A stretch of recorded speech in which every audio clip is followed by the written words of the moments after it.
ಸರಿಗ ಎಲ್ಲರ ಅಭಿಪ್ರಾಯ ಒಂದೇ ಇದೆ ಸರ್. ಇಲ್ಲಿ ಸೇರಿದವರು ಎಲ್ಲ ಅಭಿಪ್ರಾಯ ಗೋಮುಖಗಳನ್ನು ನಿಲ್ಲಬೇಕು, ಶಾಂತಿ ಕಾಪಾಡಬೇಕು, ಶಾಂತಿ ನೆಲೆಸಬೇಕು. ಒಳ್ಳೆಯ ಒಂದು ಸಭೆಯನ್ನು ಕರೆದಿದ್ದೀವಿ ಸರ್, ಧನ್ಯವಾದ. ಆದರೆ ಇದರಿಂದ ಎಷ್ಟು ಪ್ರಯೋಜನ ಅಂತ ನನಗೆ ಗೊತ್ತಿಲ್ಲ. Whether it is effective or not for the communal violence. ಎಲ್ಲ ಶಾಸಕ ಮಿತ್ರರುಗಳು ಅಷ್ಟು ಸಲಹೆಗಳನ್ನು ಕೊಟ್ಟರು. ನನ್ನ ಪ್ರಕಾರ ಈಗ ಕೆಲವರು ಅಭಿಪ್ರಾಯ ವ್ಯಕ್ತಪಡಿಸಿದ್ದಾರೆ, ಇದರಿಂದ ಇಲ್ಲಿ ಬಿಸ್ನೆಸ್ಗೆ ಇಫೆಕ್ಟ್ ಆಗುವುದಿಲ್ಲ, ಇಲ್ಲಿಂದ ಯಾವುದೇ ತೊಂದರೆಗಳಾಗುವುದಿಲ್ಲ, ಅವರ ಅಭಿಪ್ರಾಯಗಳನ್ನು ಹೇಳಿದ್ದಾರೆ. ನನ್ನ ಅಭಿಪ್ರಾಯ ಪ್ರಕಾರ ಈ ಕೋಮುಗಲಭೆಯನ್ನು ಡಿಫೆಕ್ಟ್ ಆಗಿದೆ. ನನ್ನ ವೈಯಕ್ತಿಕವಾಗಿ ನಾನು 1 ಲಕ್ಷ ಸ್ಕ್ವೇರ್ ಫೀಟ್ ಒಂದು ಬಿಲ್ಡಿಂಗ್ ಬರ್ತಾ ಇದ್ದೀನಿ ಸರ್.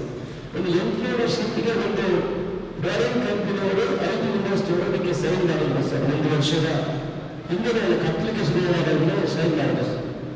ಈ ಕನ್ನಡದ ವಿರೋಧ ಯಾವಾಗ ಆಗಿದೆ. ಈಗ ನನಗೆ ಈಗ ಬೇಡ, we are planning to shift our proposal ಅಂತ ನಾನು ವೈಯಕ್ತಿಕವಾಗಿ ನನಗೆ ಮೇಲ್ ಹಾಕಿ ಅದು ನಿಲ್ಲಿಸುವಂಥ ಕೆಲಸವನ್ನು ಮಾಡಿದೆ. ನೀವು ಸುಬ್ರಹ್ಮಣ್ಯ ಮತ್ತು ಧರ್ಮಸ್ಥಳಗಳೆಲ್ಲ ನೋಡ್ಬೋದು. ಆ ಕನ್ನಡದ ಗಲಭೆ ಆಗಿನ ಸಮಯದಲ್ಲಿ ಅಲ್ಲಿ ಯಾರು ಭಕ್ತಾದಿಗಳು ಇಲ್ಲ. ಒಂದು 10-15 ದಿವಸ ಅಲ್ಲಿ ಭಕ್ತಾದಿಗಳು ಇಲ್ಲ. ಇಡೀ ಕರ್ನಾಟಕದಲ್ಲಿ ಇದಾಗ್ತದೆ. ಇಟ್ ವಿಲ್ ಎಫೆಕ್ಟ್ ರೀತಿ. ಆನಂತರ ಇನ್ನೊಂದು ಹೇಳಿದಂತೆ ಹೇಳಿದ್ರೆ ಕೆಲವರು ಹೇಳಿದ್ರು ಶಾಂತಿ ಸಭೆಗಳನ್ನು ಮಾಡಬೇಕು, ಪಂಚಾಯತಲ್ಲಿ ಮಾಡಬೇಕು, ಇಲ್ಲಿ ಮಾಡಬೇಕು, ಎಲ್ಲರಿಗೂ ಸೇರಿಸಬೇಕು, ಗಲಾಟೆ ಮಾಡುವುದಿಲ್ಲ. ಕೆಲವರು ಸ್ವಯಂ ಪ್ರೇಷಿತ ಭಾಷಣ ಮಾಡುವುದಿದ್ದಾರೆ. ಸ್ವಯಂ ಪ್ರೇಷಿತರಾಗಿ ಭಾಷಣ ಮಾಡುವರು. ಇಲ್ಲಿಂದ ಬರ್ತಾರೆ, ಏನೋ ಮಾಡ್ತಾರೆ, ಇಲ್ಲಿ ಓದಿಬಿಟ್ಟು ಮುಖ್ಯ ಬಿಟ್ಟು ಹೋಗ್ತಾರೆ. ಆಗ ಈ ಅನ್ಎಜುಕೇಟೆಡ್ ಎಜುಕೇಶನ್ ಸ್ವಲ್ಪ ಕಡಿಮೆ ಇರುತ್ತೇವೆ. ಈ ಕೆಲವು ಧರ್ಮದ ಬಗ್ಗೆ ಆದಷ್ಟು ಆಸಕ್ತಿ ಇದ್ದವರು ಪ್ರೇರೇಪಿತರೇ ಆಗ್ತಾರೆ. ಅದಕ್ಕೆ ಉತ್ತೇಜನ ಕೊಡುವವರು ಇದ್ದಾರೆ ಸರ್. ಧರ್ಮ ಪ್ರಯತ್ನ ಮಾಡಿದ್ರೆ ಮಾಡಲ್ಲ, ನೀವು ತಿಳ್ಕೊಳ್ಬೇಕು. ಇದಕ್ಕೆ ಫೈನಾನ್ಸ್ ಮಾಡೋರು ಕೆಲವರು ಇರ್ತಾರೆ, ಇವರ ಹಿಂದೆ ದುಡ್ಡು ಮಾಡೋರು ಕೆಲವರು ಇರ್ತಾರೆ, ದುಡ್ಡು ಕಲೆಕ್ಷನ್ ಮಾಡೋರಿಗೆ ಅವರ ರೆಕಾರ್ಡ್ ಲೀಗಲ್ ವಿಚಾರಗಳನ್ನು ತಿಳ್ಕೊಳ್ಳೋರಿದ್ದಾರೆ. ಇದನ್ನು ಮೂಲದಿಂದ ಕಿತ್ತು ಹಾಕಬೇಕಿದ್ರೆ ಯಾರು ಫೈನಾನ್ಸ್ ಮಾಡ್ತಾರೆ, ಯಾರು ನಾನು ಹಿಂದೆ ಕ್ರಿಶ್ಚಿಯನ್ ಆಗಿ ಹೇಳ್ಕೊಳ್ತೀನಿ ಪ್ಲೀಸ್. ಸೊ ಆ ಮೂಲದಿಂದ ಕಿತ್ಕೊಳ್ಳುವಂಥ ಕೆಲಸವನ್ನು ಮಾಡಬೇಕು. ಸಪೋರ್ಟ್ ಮಾಡೋರು ಯಾರು? ಅವ್ರು ಏನಾಗ್ತದೆ, 20-21 ವರ್ಷ ಇರ್ತದೆ, ಅವ್ರಿಗೇನು ಗೊತ್ತಿರಲಿಲ್ಲ. 5 ತಿಂಗಳು 7 ತಿಂಗಳು ಜೈಲಲ್ಲಿ ಇರ್ತಿದ್ರೆ ವಾಪಸ್ ಬರ್ತಾನೆ. 10 ವಯಸ್ಸನ್ನು ನಿಲ್ಲಿಸಲಿಕ್ಕೆ ಸಾಧ್ಯ ಇಲ್ಲ. ನಾನು ಓದಿದ್ದು ಕಠಿಣ ಕ್ರಮಗಳನ್ನು ಪೊಲೀಸರಿಗೆ ಹೀಗೆ ಮಾಡಿಕೊಂಡು ಕಂಟಿನ್ಯೂ ಮಾಡಬೇಕು. ಯಾರು ಪ್ರಚೋದನಕಾರಿ ಭಾಷಣಗಳನ್ನು ಕೊಡ್ತಾರೆ, ಸಮಾಜದಲ್ಲಿ ಮುಕ್ತ ವಿಚಾರಗಳನ್ನು ಮಾಡ್ತಾರೆ, ಇವರನ್ನು ವೇದಿಕೆ ಮೇಲ್ಕೊಂಡಂತ ಕೆಲಸವನ್ನು ಮಾಡಬೇಕು. ರಾಜಕೀಯಗಳು ನಾವೆಲ್ಲ ಇದ್ದೀವಿ, ಲಕ್ಷಾಧಿಪತಿ ನಾವೆಲ್ಲ ನಮ್ಮ ಪೊಲೀಸರಿಗೆ ಭಾರತಗಳನ್ನ ಹೇಳ್ತೀವಿ.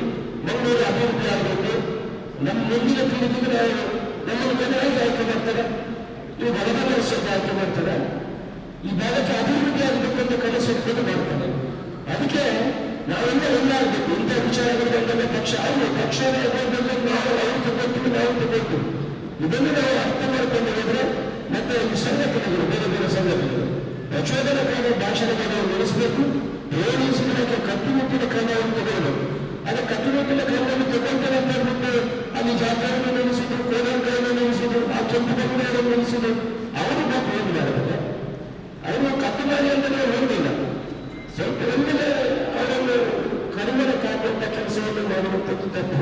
ಕೆಲವಿಲ್ಲ, ನಮ್ಮ ವ್ಯವಸ್ಥೆ ಹೇಳಿದ್ರು, ನಮ್ಮ ಕುದುರೆ ಜಾತ್ರೆ, ಇಂಥ ಜಾತ್ರೆಗಳನ್ನೆಲ್ಲ 12 ಗಂಟೆಗೆ ನಡೆಸಲಿಕ್ಕೆ ಸಾಧ್ಯ ಇಲ್ಲ. ನಮ್ಮ ಮಾಲಿಂಗೇಶ್ವರ ಜಾತ್ರೆ ಇದೆ, ಅದು ಮನೆಯಲ್ಲಿ 3 ದಿವಸದ ಮನೆಗೆ ನಡೆಸ್ತೇವೆ. ಯಾರೇ ಅಧಿಕಾರಿಗಳಿಗೆ ನಾವು ನಡೆಸುವುದಿಲ್ಲ. You can't. ಸೊ ಅದರಿಂದ ಧರ್ಮ ಹಿಂದೆ ಧರ್ಮವನ್ನು ಮಾಡುವಂಥದ್ದು ನಾವೆಲ್ಲದ ಮೇಲೆ ಅಂತ ಹೇಳುವುದಿಲ್ಲ. ನಮ್ಮ ಧಾರ್ಮಿಕ ನಂಬಿಕೆಯಲ್ಲಿ ಏನೇನು ಬಂದಿದೆ, that is our right, nobody can stop it. So ನಾವೆಲ್ಲರಂತ ದೃಷ್ಟಿ ಧರ್ಮದ ವಿರುದ್ಧ ಪೊಲೀಸ್ ಪ್ರಯತ್ನ ಮಾಡಬೇಡಿ. ಎಲ್ಲಿ ಪೊಲೀಸ್ ಪ್ರಯತ್ನ ಮಾಡಿ ಕಟ್ಟುನಿಟ್ಟಾಗಿ ಮಾಡಿ. ಅದಕ್ಕೆಲ್ಲ ಫುಲ್ ಸಪೋರ್ಟ್ ಇದೆ. ಯಾರು ಪ್ರಚೋದನೆ ಮಾಡ್ತಾರೆ ಅಂತವರಿಗೆ ನಮ್ಮ ಫುಲ್ ಸಪೋರ್ಟ್ ಇದೆ.